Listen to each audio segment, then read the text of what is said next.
Abbiamo qui ospite al Festival della Scienza Live il professor Roger Penrose, che è un fisico, un matematico, un filosofo, che peraltro sarà protagonista della conferenza Dal Big Bang all'eternità. E la prima domanda riguarda proprio questo, il Big Bang. Siamo sempre stati abituati a vederlo come una sorta di inizio del tutto, ma secondo le sue teorie il Big Bang non sarebbe altro che un processo ciclico, quindi da un Big Bang ne deriverebbe un altro. Ma di che cosa si tratta, professore? We usually think the Big Bang as the beginning of everything, but according to your theory, to your new theory, there might have been something before.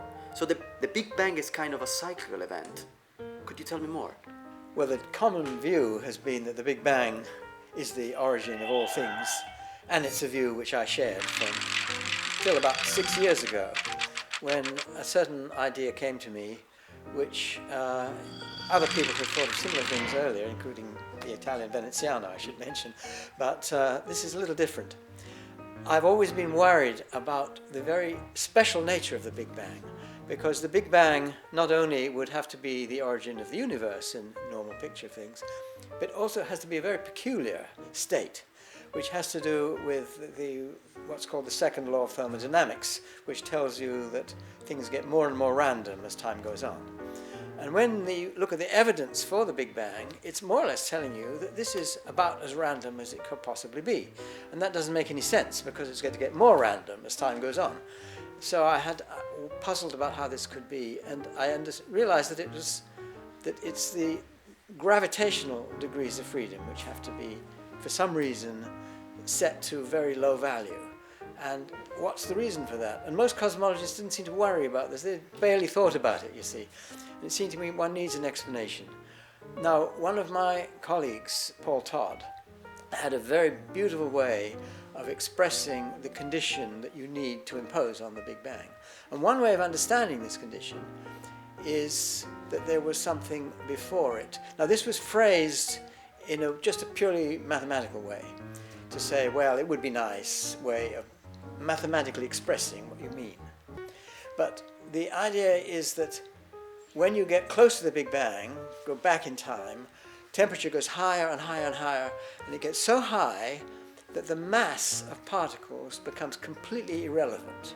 See, that people talk in CERN about seeing the Higgs particle, and they talk about energies which are so big that you might see what's the source of mass of particles. But if you go to higher energies than that, there is basically no mass.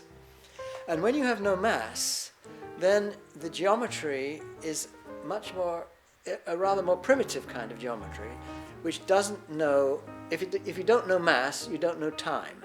It's because if you want to build a clock, any clock, there are very accurate clocks now today, atomic clocks, nuclear clocks, and these all depend on the fact that particles have very definite masses.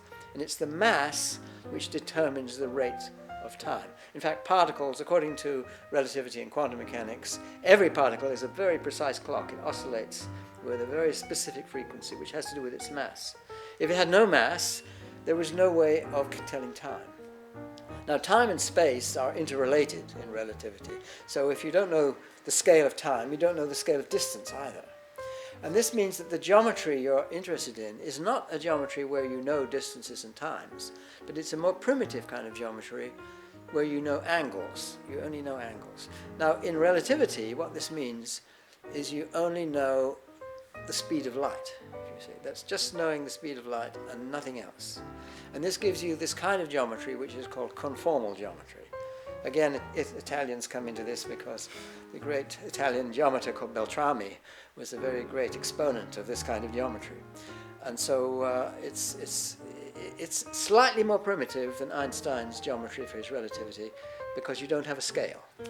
And if you have that kind of geometry relevant, then something before the Big Bang makes sense, because the particles don't know, if you like, they don't know where that boundary is. Highly compressed and not compressed is the same. So the question is, what if there was something before the Big Bang? What was it? Now we have to go to the other end of the picture and look at the very remote future. Now, the very remote future, it gets very boring, you see. No. It gets very boring because the most interesting thing left after, well, it's very interesting now, but in the very, very remote future, the most interesting thing to happen is black holes eventually disappear. Black holes are where all the entropy, the randomness gets swallowed into black holes. And according to Stephen Hawking, they will all evaporate away. Takes about what we call a googol years. That's not a very scientific name. It's 1 with 100 zeros. Googol years. And they will eventually more or less go in a googol years. That's a long time. But after that, and the universe keeps on expanding in this new accelerated expansion that we hear the Nobel Prize got, very interesting work. It's telling us that there is this thing called a cosmological constant, which Einstein introduced in 1917, and then he thought it was a bad idea. He introduced for the wrong reasons, unfortunately, but the idea was a good one. And it's in all the cosmology books, but only recently did people really discover that this term really is there. And so the universe is accelerating in its expansion. And when you have that situation, then the remote future, now you see, what I'm saying is that, okay, particles get swallowed in black holes, and eventually mass fades away. There's a sort of assumption there, but the picture is I have that mass fades away, and you mostly have things like photons. And again, it becomes impossible to measure time. The clock notion, the distance notion, all gets big and small, become equivalent. So in the very remote future, you have a situation, because of this accelerating expansion, it's a technical point, which tells you only then can you have something in the very remote future which is very much like the Big Bang. And this curvature, which relates to gravitational field, automatically disappears. And so my colleague Paul Todd's condition automatically comes about if you assume that the Big Bang is like the remote future, but where you squash it down, you see. So big and small are equivalent. And so this very hot, concentrated Big Bang is equivalent to this very undense and expanded and cold remote future. And I said it's very boring, and I thought how boring it is, but it's only boring to us because we have clocks, you see. But if you were a photon, you would just think it goes straight through and there's no problem. You would just go right through infinity and you come out the other side. So the picture I have, hard to understand because it's not common to think in these terms. You see, you think of size being important. But if you have this picture of geometry where big and small are equivalent, then this remote future can become equivalent to a Big Bang. Now, it's not our Big Bang, because that would lead you to paradoxes, sort of time travel issues, which are difficult. Should be our beginning, should be another beginning. It has to be the beginning of some other universe. So I call this the entire, from our Big Bang right to the remote future, infinity, if you like, is what I call our eon. Though that's one eon. Not the whole universe, it's only one eon of the universe. And the eon, amount of time, yeah. it's an infinite amount of time, actually. Well, I looked up in the dictionary to see what the word eon actually means. I was afraid it might mean a certain number of years, but it doesn't. It means a very long period of time, and which is not defined. So I say it's infinite. But it doesn't matter it being infinite, because the time scales away and becomes unimportant. But the direction of time still keeps going. So this remote infinite universe becomes the Big Bang of the next universe, or next eon, I should say. So our eon is but one of an infinite succession where they continue like this.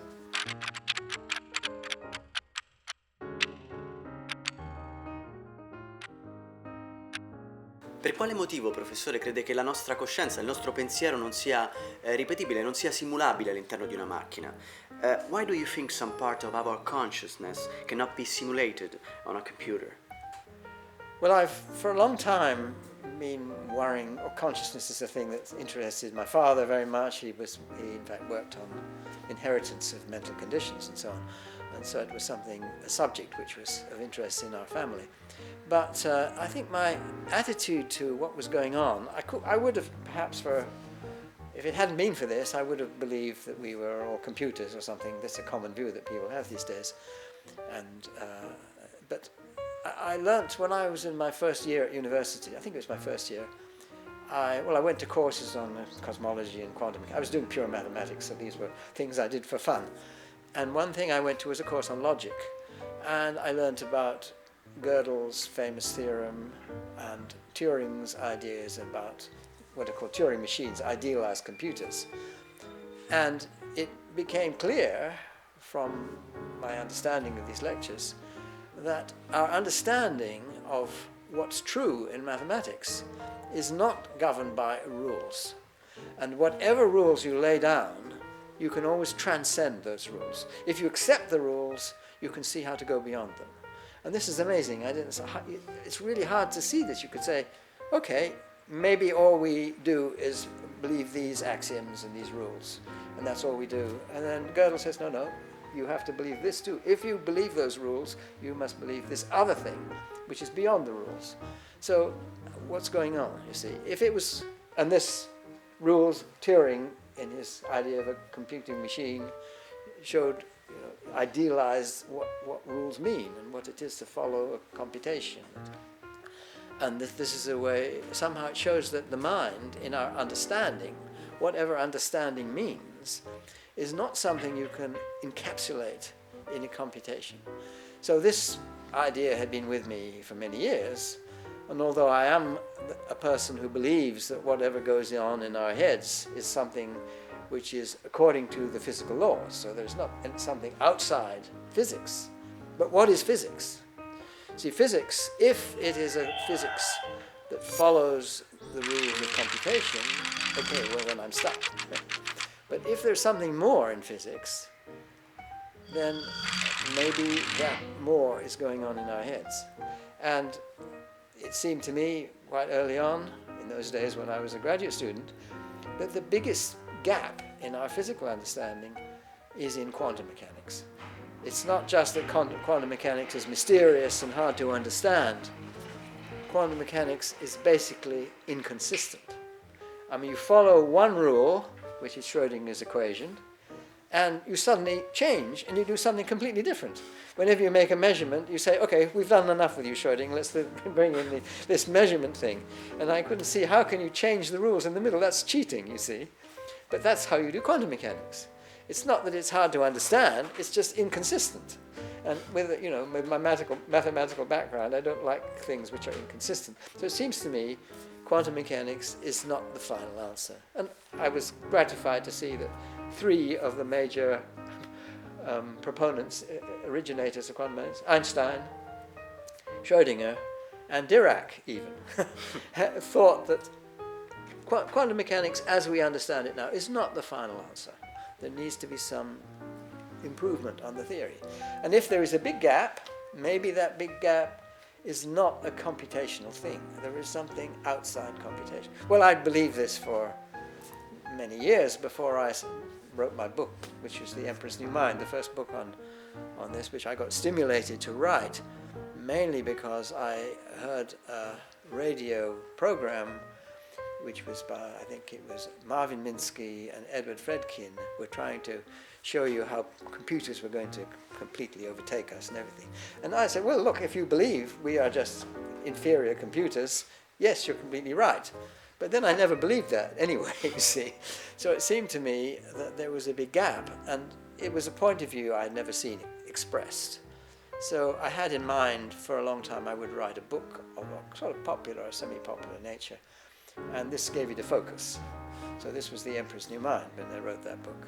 And then there was a lot of arguments, people complained, and I had been rather glib about certain things, not very naively, not expecting the attacks that I got from people.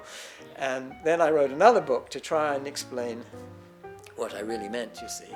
But in the meantime, Stuart Hameroff, who is an American who is interested in anesthesiology. Well, he puts people to sleep with general anesthetics, and unlike many of his colleagues who are just quite happy to put people to sleep and wake them up, as long as they can wake them up. But he wanted to understand what's really going on when you give people general anesthetics. And he wrote to me a letter. I get many letters from people with crazy theories, you see, and I just, oh, not another crazy theory. And I got a letter from him. I'd never heard of these things he called microtubules. I said, is this another crazy idea? And then I realized there were pictures of them, and they're perfectly, the right people know about them, not me. I never heard of them before. But these were structures in the brain with a much better chance of probing the boundary between quantum mechanics and the classical level, which is where the new physics would have to enter. So we collaborated and tried to develop ideas on this, which have in recent years there's some experimental results which are looking quite interesting from our point of view.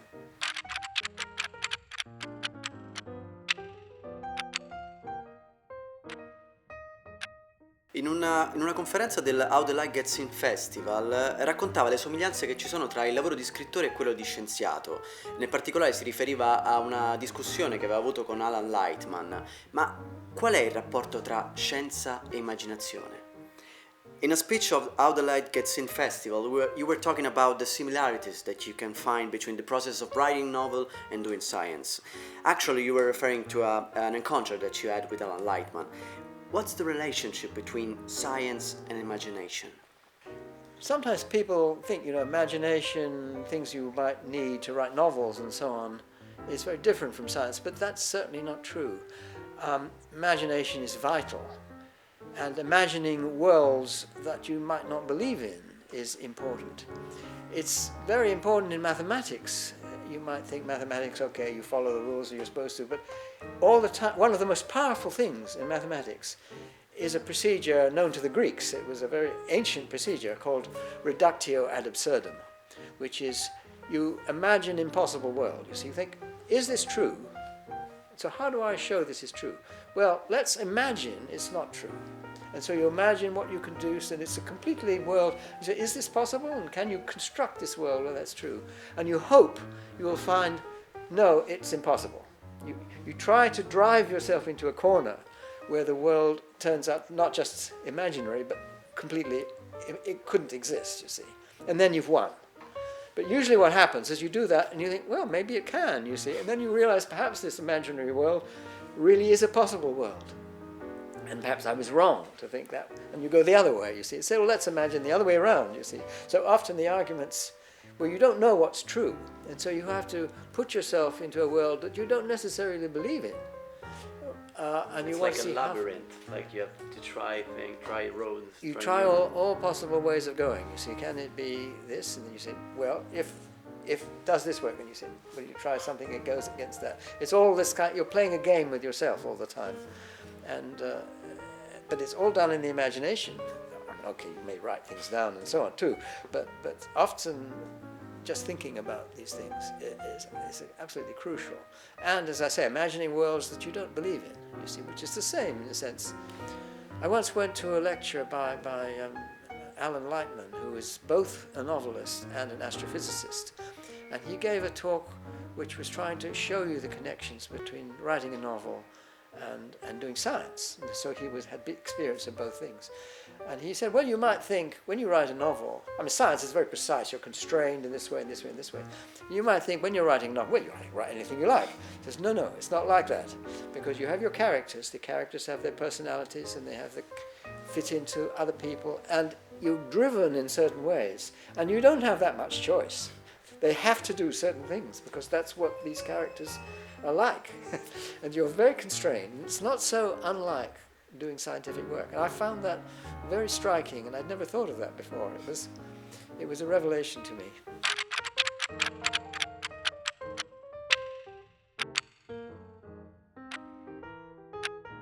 L'ultima è una domanda di fantascienza, ovvero esiste un macchinario, un oggetto della fantascienza che lei vorrebbe esistesse davvero? Is there any fictional invention that you wish were real? I'm sure there's a good answer to that question. The trouble is most of these things scare me rather. I think space travel probably. Space travel? Yeah, it would be nice for it to be much easier to do, I think, and to be able to travel to other planets. Of course, it takes a long time, and there are these constraints with the speed of light and so on, which I'm afraid I have to believe in. So I don't think you're going to get very far. But it would be nice to be able to go to the moon or something, and perhaps Mars. I don't think Venus. Venus doesn't sound very nice. Maybe some of the moons of Jupiter or Saturn would be nice to visit, yes. Thank you very much.